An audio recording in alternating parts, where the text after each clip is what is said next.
Ma'am, you need to step back. Air Force One is on final.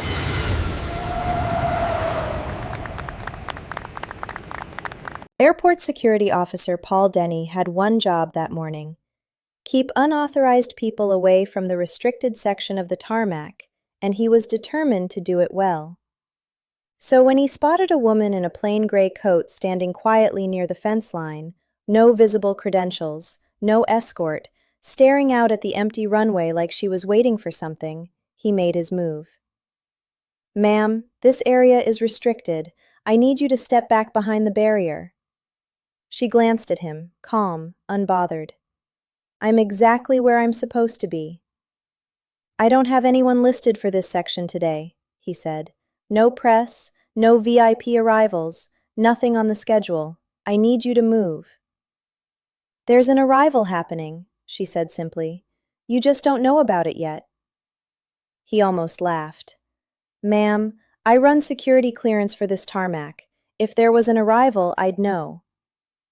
That's when his radio crackled to life. "All ground personnel prepare for immediate arrival. Air Force One is on final approach." Paul Denny felt his stomach drop as he turned back to the woman standing calmly at the fence line, the exact spot reserved for exactly one category of person on Earth. She hadn't moved an inch. Stick around, because what happens over the next 20 minutes of this story is one of the most jaw-dropping reveals we've ever covered on this channel. And if you love watching quiet, overlooked people turn out to be exactly who the world was waiting for, hit subscribe right now, because we post a new story exactly like this one every single week.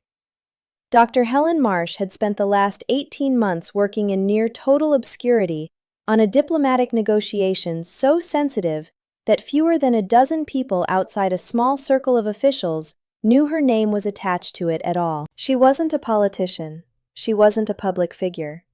She was a career foreign policy advisor who'd spent nearly 3 decades quietly shaping outcomes from behind closed doors, building relationships and brokering agreements that occasionally changed the course of international events without her ever appearing in a single photograph documenting the process.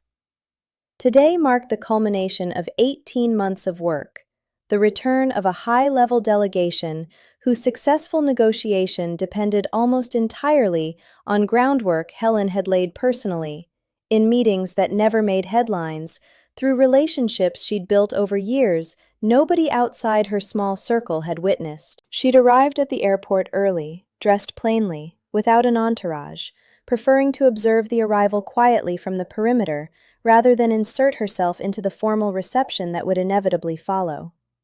It was a habit she'd maintained her entire career, staying out of the spotlight even when the outcome in front of her was, in large part, the direct result of her own work. She had no interest in being recognized. She simply wanted to watch the plane land. Paul Denny had absolutely no way of knowing any of that. Paul wasn't trying to be difficult. He took his job seriously, and an unaccompanied civilian standing near a restricted arrival zone without clearance was exactly the kind of thing his training told him to address immediately. "Ma'am, I need you to understand," he said, his tone firming up. "If you don't have credentials for this arrival, I have to ask you to leave the area. This isn't a request." "I understand completely," Helen said, still unbothered. "I don't have a credential badge on me today. That doesn't mean I'm not supposed to be here." "With respect, that's exactly what it means from where I'm standing." "Then I'd suggest waiting a few more minutes before making a final decision about that." He almost radioed for backup right then, genuinely unsure what to make of her calm insistence. Something about her tone, not defensive, not anxious, simply patient, gave him a moment's pause he couldn't quite explain. That's when the radio crackled. "All ground personnel prepare for immediate arrival. Air Force One is on final approach. VIP reception team confirm positions." Paul's brain raced through the schedule he'd memorized that morning. There was no VIP arrival listed, no press briefing, nothing indicating Air Force One was due at this airport at all today.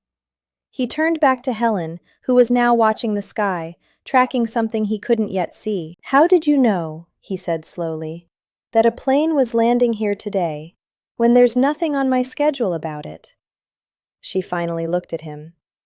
Because the arrival wasn't scheduled through your office, Officer Denny. It was scheduled through mine.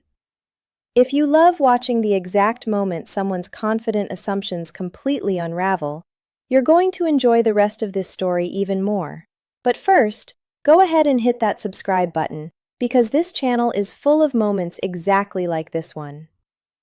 Air Force One touched down 11 minutes later, taxiing toward the exact section of tarmac where Helen Marsh had been standing the entire time.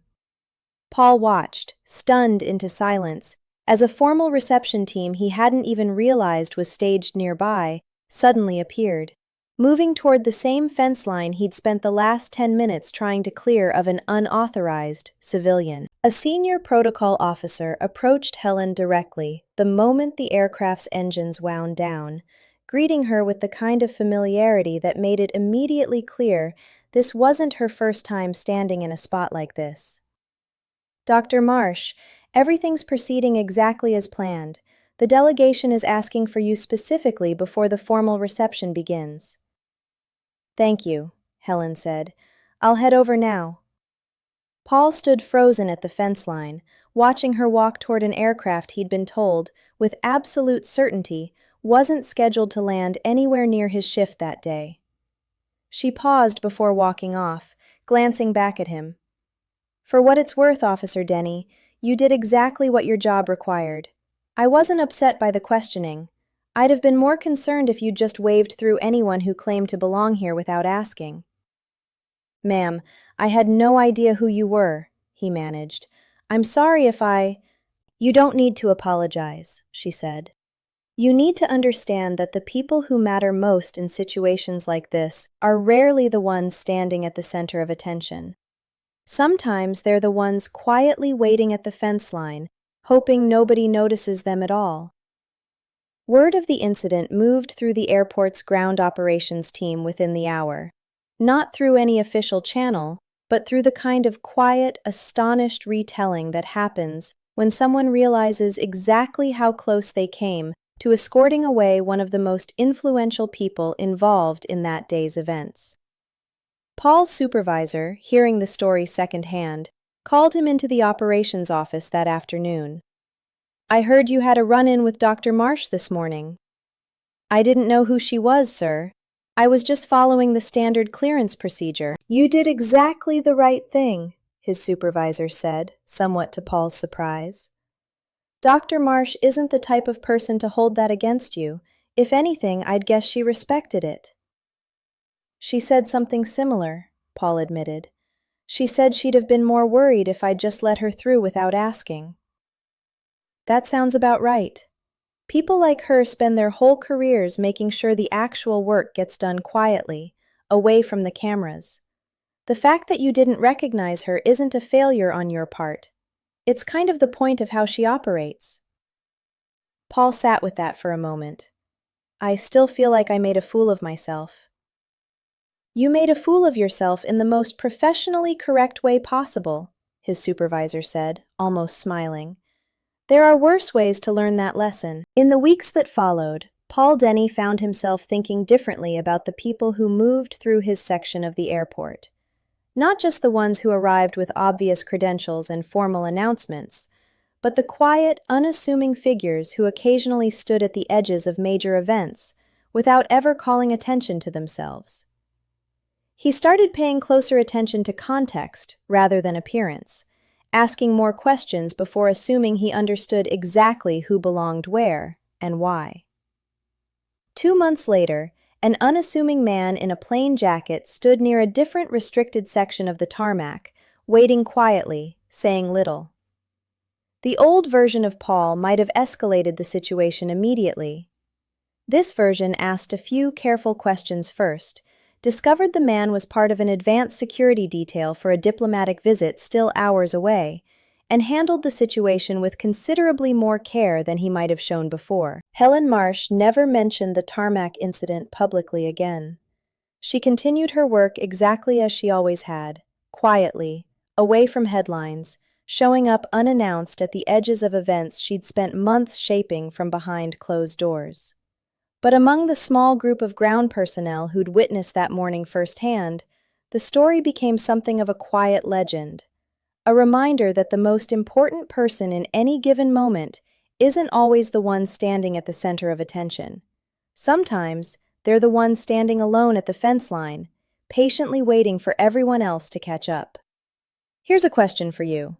If you were Paul, standing at that fence line and hearing someone calmly insist they belonged there with no credentials to show for it, would you have pushed back the way he did?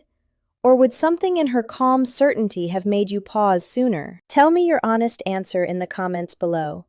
I want to know if you think you'd have caught the signal before the radio did. If this story kept you hooked the way it did while I was writing it, do me a favor and hit that subscribe button, because we post a brand new story just like this one every single week. Stories about the quiet people who turn out to matter more than anyone realized. Tap the notification bell too, so you never miss the next one. Thanks for watching all the way through. I'll see you in the next story.